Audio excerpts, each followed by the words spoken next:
Hey fam, this is a redo of a video I did earlier. The music was too loud on it. Thank you to the mutual that let me know that she couldn't hear me because of the music. So I'm redoing this super quick.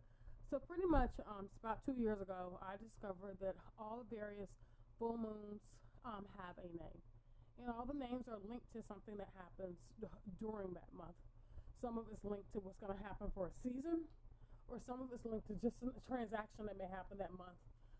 Whether you're looking at the pink moon, the wolf moon, the worm moon, harvest moon, or in this case for the month of October, it was the hunter's moon.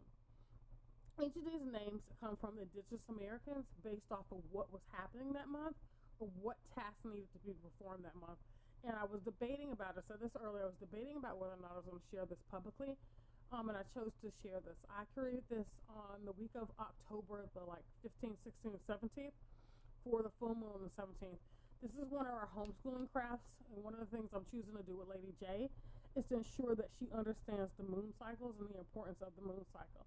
Back in the day, the ancients, whether you're looking at ancient Egyptians or if you're looking to modern times with the Chinese and the Chinese New Year, all of that's based off of the lunar calendar.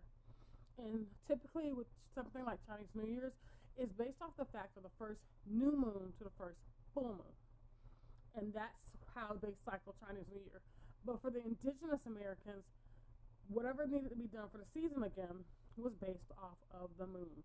We still use that. So if you're familiar with the Farmer's Almanac and things of the sort, that's based off of the lunar calendar, and we can thank Benjamin Banneker for that. So Benjamin Banneker, African American, helped create the architectural layout for DC, but he also created the Farmer's Almanac. However, let me get to this really quickly. So one of the things I created for Lady J was a storyboard. So she has a project that she did during the season. So what we did for September is that pretty much we just took a blue paint and we painted it over a white sheet, let that dry on day one, and then took a moon, and in this case, this moon is red. For the month of September, it was orange, and created the harvest moon. This month, we created red moons because the October moon is also known as the sanguine moon or the blood moon. So we created red moons and put red leaves all over them to signify leaves are falling during the red moon. But I also wanted to tell her a story, and so I chose to build out what I call a storyboard. This is not new. If anybody does like short films and things of that nature, you do a storyboard. If you're building an app or anything for the tech world, you're going to do some form of storyboarding. Storyboarding for little people is just telling them a story of what's happening. Storyboarding for people who do film and media and things like that, it frames out what should be happening. So I did a storyboard for her, and I used construction paper because I wanted this to be something she could recreate later. And so I needed to use a material that she sees. As some of y'all know, I do AI art. I didn't want to do it in AI art because I wanted it to be something that she could visualize herself doing later. So you have the indigenous Americans called the October moon various things off of it. The indigenous called the October moon various things depending on where they were. So for some, depending on where they're located, the bears went hibernating. For others, which this October moon was called a hunter's moon, the hunters come out and they hunt for food for winter, and they start stocking up for food for winter.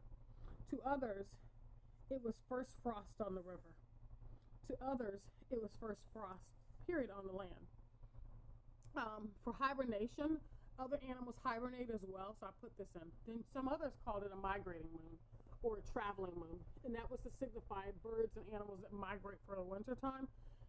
And again, the last one, if you look all over this storyboard, you'll see where I've polka dotted it with oranges and yellows and some pinks that were supposed to be red, but we're going to leave that alone. And that was to signify the leaves are falling. And so again, this was interesting to me. It was a fun little project. It took me a little longer than I thought, so my goal this time is I'm going to actually storyboard the storyboard and see if I can shorten the amount of time it takes to do it. Because it is a simple project. One of the things I thought about doing, but I was like, that's too much work for this project initially, is taking these pieces and letting her stick them on the scene. So she's telling the story with me, but it had the impact that I wanted it to have.